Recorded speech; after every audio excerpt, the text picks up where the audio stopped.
The scream shattered the midnight silence, echoing down Maple Lane and waking every soul in the sleepy town of Ashford. By the time the neighbors reached the source, the old Harper house was ablaze with light and horror. On the living room floor, surrounded by shards of a broken lamp, lay the body of beloved schoolteacher Ellen Harper, her lifeless eyes staring at the ceiling, a single red rose placed delicately on her chest. Ashford, Vermont was the kind of town where everyone knew your name and your secrets. Nestled between rolling hills and dense forests, its charm came from its close-knit community and the annual Maple Festival. Ellen Harper, 38, had been a fixture in Ashford for over a decade. Known for her kindness, she taught third grade at the local elementary school and volunteered at the library. She lived in the Harper family home, a creaky Victorian with peeling paint but a warm heart, inherited after her parents' passing. Neighbors described Ellen as gentle and optimistic, someone who baked cookies for new residents and organized book drives. She had no known enemies, but a recent breakup with her boyfriend, Tom Grady, the town's only mechanic, had left her subdued. Her sister Anna lived 2 towns over and called every night to check in. The night Ellen died, a storm raged outside, knocking out power intermittently. At 11:47 p.m., a neighbor, Mrs. Callahan, heard glass shatter and a scream. She rushed over, flashlight in hand, and found Ellen's front door ajar. The living room was a scene of chaos, books strewn about, a toppled chair, and Ellen's body still warm. The rose on her chest was fresh, its stem wrapped in a torn piece of notebook paper with the words, "Forgive me." The police arrived within minutes, led by Detective Marcus Reed, a transplant from Boston with a reputation for solving cold cases. The medical examiner determined Ellen died from a single blow to the head, likely from the shattered lamp. There were no signs of forced entry, but muddy footprints led from the back door to the woods. Detective Reed's first challenge was the rose, a symbol of love or regret. And the note, a confession or a cruel taunt. The suspect list grew quickly.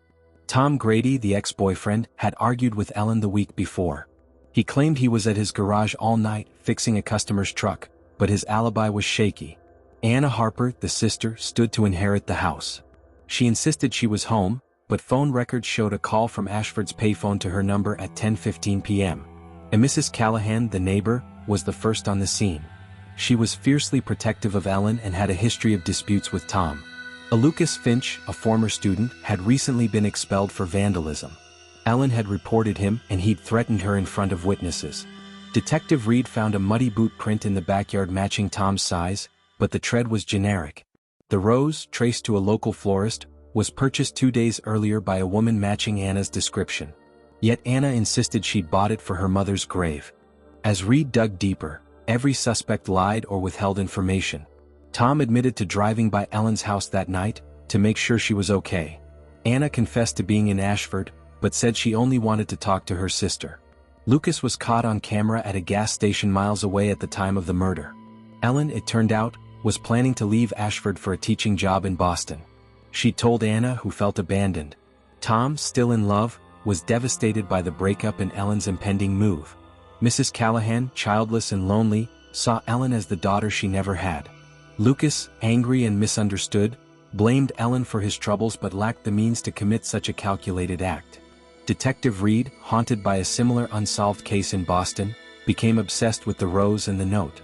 He saw in Ellen's case a chance for redemption. The town, once united, fractured under suspicion. Rumors spread, trust eroded. Candlelight vigils turned tense as accusations flew. A breakthrough came when Reed discovered a hidden camera in Ellen's living room, a security measure after the vandalism incident.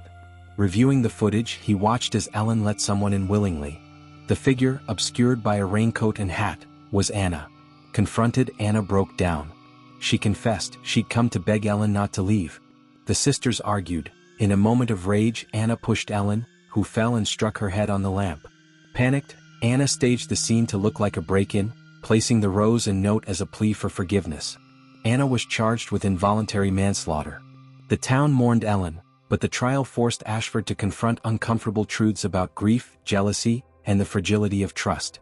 Detective Reed, though he found closure, left Ashford soon after, haunted by the knowledge that even the closest bonds can unravel in a single tragic moment. Ellen's legacy lived on in the children she taught and the community she tried to heal. The Harper house stood empty, its porch light forever flickering, a reminder of the night innocence was lost on Maple Lane. In Ashford, people still talk about the last light on Maple Lane, and how, sometimes, the greatest mysteries hide in the hearts of those we love most.